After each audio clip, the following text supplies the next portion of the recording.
ZNS Total Sports, brought to you by Fourth Terrace Diagnostic Center.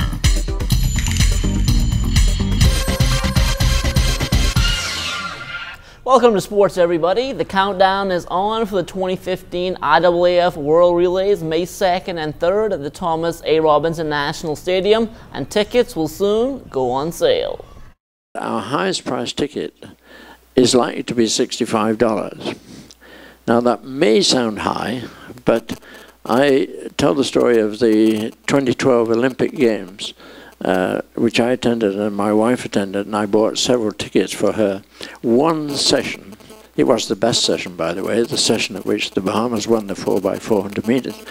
But that ticket, one session, cost $500.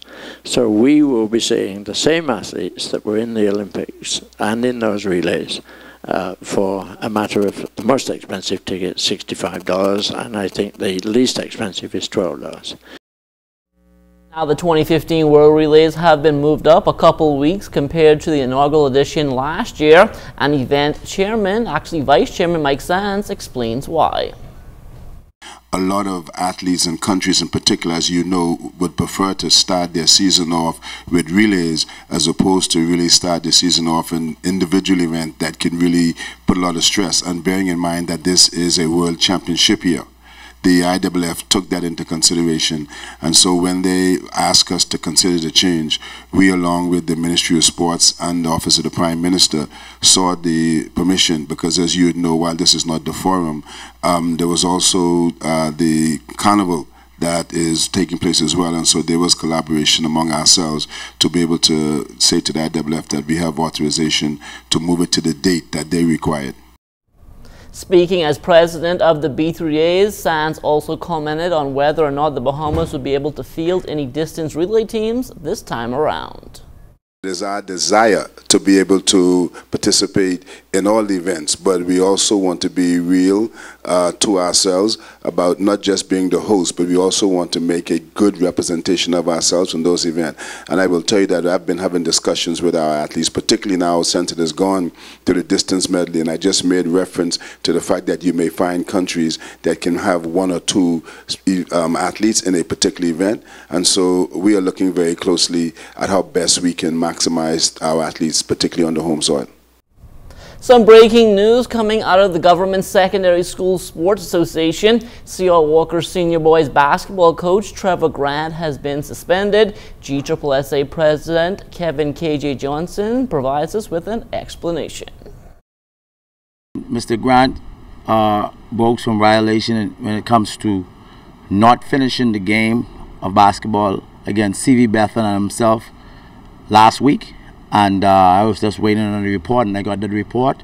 We had a meeting, and this is the outcome of this meeting. A hefty penalty for just not finishing the game. No, you cannot stop a game without official approval, and you just cannot believe that you an island by yourself and you can do what you feel like doing.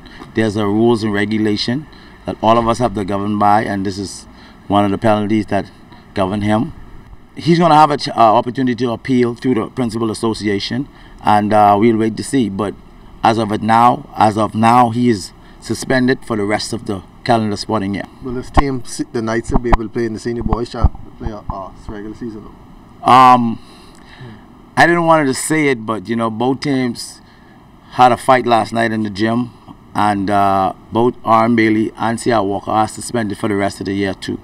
So their teams will not be playing no more for the rest of the season. The teams can play in Hugh Campbell, but they're out for the GSSSA season. Now, C.R. Walker and R.M. Bailey Senior Boys not the only game on the schedule yesterday. The Anatole Rogers Timberwolves and L.W. Young Golden Eagles also meeting in junior boys play. Our Kelsey Johnson was courtside. Kirkland Farrington had the hot hands for the Anatole Rogers Timberwolves, netting the game-winning shot from the free throw line. The Timberwolves beat the Eagles 35-34 yesterday. We still have to work on taking care of the ball when we're ahead, therefore that's how we fell behind. The guys need to work on their defense. We're having some issues practicing, trying to get some guys some extra classes to help bring up their grades, so that's what's going on with us right now. We have to get better on defense. Get stronger. We have to practice more often and get better in our game.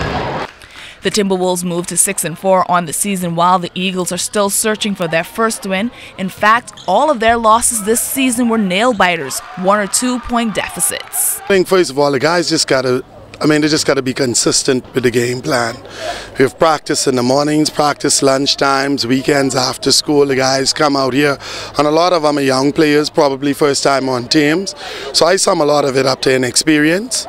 I can see that the team has grown since we started, but we just don't have that finishing, the intent to finish.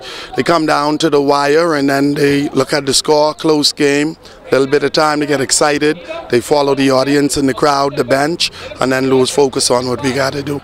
The Timberwolves have a hectic schedule ahead of them, but before they face off with the top teams in the division, their coach wants to work on a couple of things. We need to get in better shape. It's a little tough doing right now, but we need to focus on walking the ball up and just resting on offense and playing a little better, harder on defense. Do you think you guys can make a push for the playoffs? Yes, we have a good shot at making the playoffs. Which team is in your way? Well, we have H.O. Nash, we have D.W. Davis, and clearly T.A. Thompson. As for the Eagles, McPhee is hoping to build chemistry and execute on plays that can be used next season.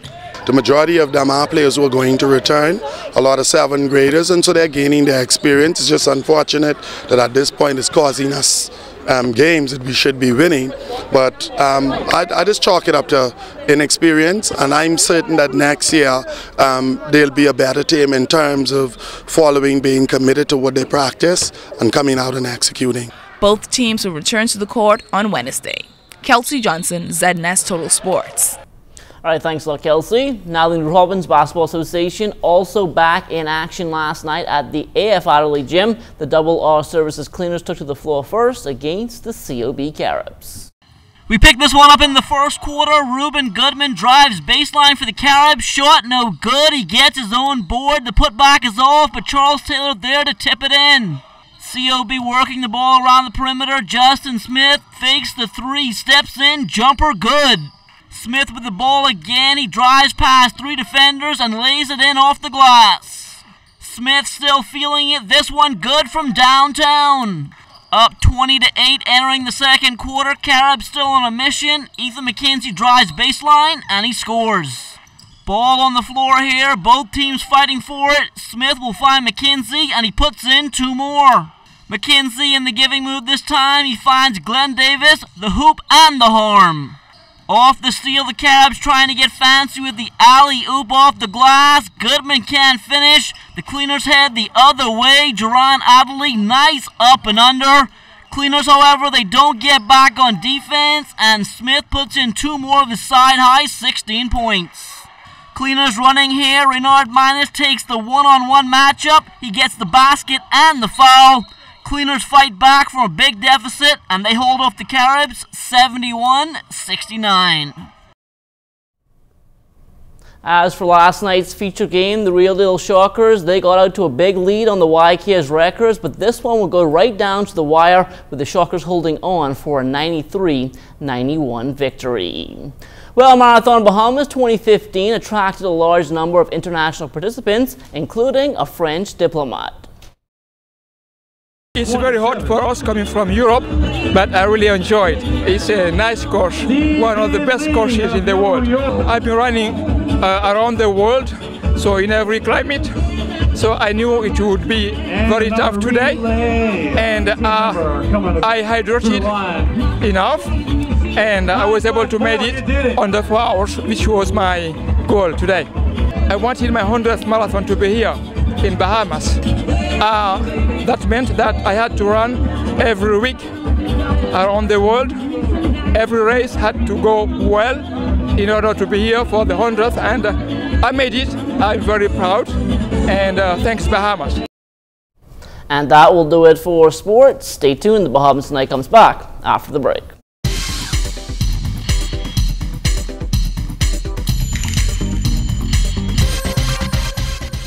This is ZNS Total Sports, brought to you by 4th Terrace Diagnostic Center.